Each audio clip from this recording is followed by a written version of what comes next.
Saya beragama Islam, tapi saya tidak percaya bahwa umat Islam harus menjalankan syariat Islam. Saya tidak percaya umat Islam harus patuh pada hukum dan aturan Islam yang baku yang mengatur seluruh sendi kehidupan manusia. Assalamualaikum warahmatullahi wabarakatuh. Alhamdulillah, salatu wassalamu ala rasulillah, amma ba'd. Kaum muslimin yang dirahmati Allah subhanahu wa ta'ala, bagaimana bisa orang yang mengaku beragama Islam tapi tidak percaya bahwa umat Islam harus menjalankan syariat Islam? Ini jelas perkataan kufur.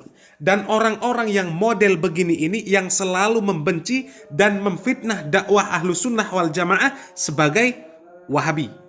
Disebut dengan Wahabi yang aliran keras, teroris, radikal, ekstrim dan sebagainya. Kita bisa lihat siapa-siapa yang satu kelompok, satu pemahaman, dan bahkan bisa jadi satu visi dan misi dengan Ade Armando ini.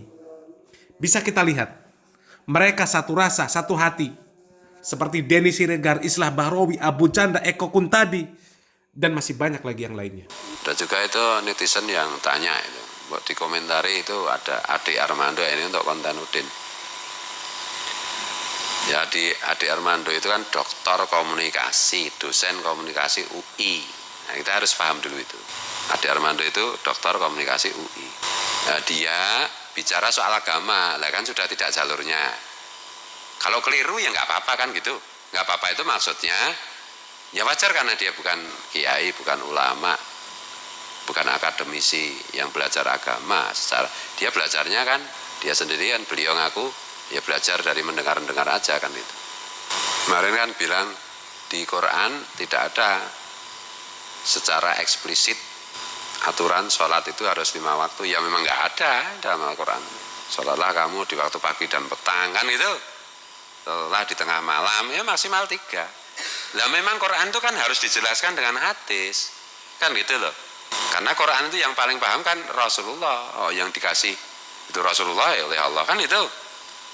Nah makanya itulah hadis sahih itulah yang menjelaskan Quran. Tapi kan Ade Armando kan orang komunikasi dia pintar mancing orang supaya pro kontra gitu loh. Nah dia nggak mau itu dijelaskan hadis ya enggak. Di Quran nggak ada pokoknya. Iya bener. Mana yang salah nggak ada yang salah itu dalam kalimatnya.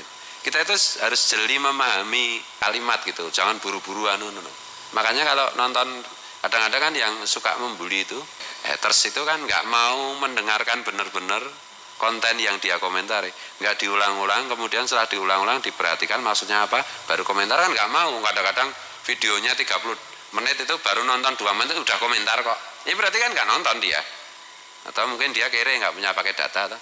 Yang penting pokoknya komentar nge-head kan itu. Nah di Armando itu begitu, saya juga melihat itu videonya. Saya ketawa, nggak marah, nggak tersinggung, nggak ketawa aja. Bagi saya ini Ade Armando sedang bertanya kan gitu. Saya kiai itu, nah, dia berpendapat itu artinya bertanya, bener nggak kan itu. Dan sudah diluruskan oleh MUI kan itu. Ini nggak ada. Jadi kita itu jangan gitu loh. Jangan mudah-mudah untuk ngejudge gitu, ngejudge gitu ya. Menghukumi gitu. Kaum muslimin yang dirahmati Allah subhanahu wa ta'ala, kalaulah ada seorang kiai yang lurus pemahamannya, lurus akidahnya, minimal ketika dia tidak ikut mengecam secara terang-terangan apa yang diucapkan oleh Ade Armando, minimal dia diam. Cukup memendam pengingkaran tersebut di dalam hatinya. Bukan justru mengeluarkan statement yang cenderung menyalahkan kaum muslimin, yang mereka menanggapi negatif setiap tindakan Ade Armando yang sering berbicara tentang agama yang sesat menyesatkan. Jangan justru mengeluarkan perkataan yang cenderung membela Ade Armando. Ini kiai model apa? Seharusnya Anda mengecam orang yang berbicara agama tanpa ilmu yang dapat menyesatkan kaum muslimin. Siapapun orangnya, meskipun sederet gelar akademik dia miliki, kalau sampai tidak percaya bahwa umat Islam harus menjalankan syariat Islam, wajib menjalankan syariat Islam, itu namanya bodoh. Itu pernyataan kufur yang dapat menyebabkan pelakunya keluar dari Islam ketika hujah sudah jelas di hadapan dia dan dia tetap berpendirian seperti itu. Dan statement-statement Ade Armando itu bukan bentuk pertanyaan. Orang yang mengatakan itu bentuk pertanyaan, itu adalah orang yang menyelewengkan, mengkaburkan perkataan kufur Ade Armando seolah-olah itu adalah statement atau perkataan-perkataan yang biasa.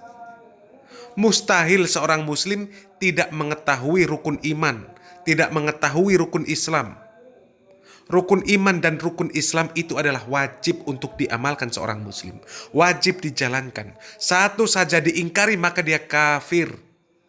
Dan masih banyak lagi dalil-dalil tentang kewajiban seseorang ketika dia memilih untuk beragama Islam.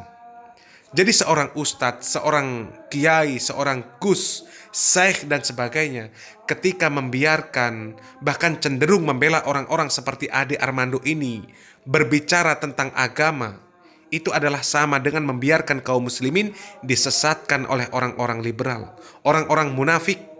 Dan kalian yang mempunyai kemampuan untuk mengingkari, akan tetapi tidak mengingkari, maka dikhawatirkan masuk ke dalam sabda Rasulullah Shallallahu Alaihi Wasallam sebagai setan yang bisu.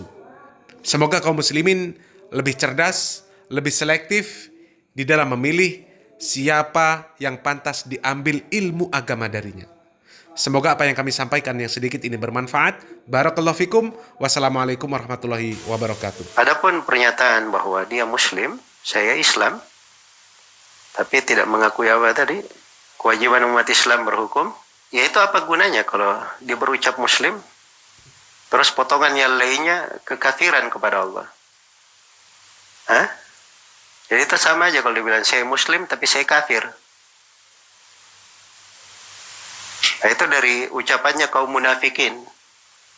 Dari ucapan kaum munafikin. Itu dari masa dahulu seperti itu. Iya. Ketika muncul orang-orang munafikin di fase Medina, kenapa muncul kaum munafikin di fase Medina? Nah, itulah kemunafikan.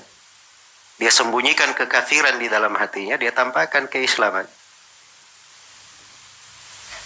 Tampakkan keislaman. Di antara kenapa sebab ada orang-orang munafikin ini? Kan manusia berbondong-bondong masuk ke dalam Islam. Jadi sebagian tokoh-tokoh yang dipandang di tengah manusia waktu itu merasa kehilangan kabilahnya, pengikutnya. Akhirnya dia pura-pura masuk Islam. Tadi dia masuk Islam menyembunyikan kekufurannya supaya tidak hilang pengaruhnya di tengah sukunya, di tengah kaumnya. Itu urusan dunia. Ya. Kalau masa sekarang ini supaya ya masih bisa mengambil manfaat, masih bisa tebar pesona di tengah umat Islam. Maka itu penting dia bilang saya muslim. Dan kalau dia bilang muslim, setelah itu dia berucap, saya tidak melihat kewajiban umat Islam berhukum dengan hukum Islam, itu kekafiran namanya. Dia tambah dengan kekafiran. Ya cuman kaum munafikin ini, kadang akalnya itu tidak sampai, pendek. Jadi cirinya itu akal pendek. Kaum munafikin. Dalam masalah apapun. Iya.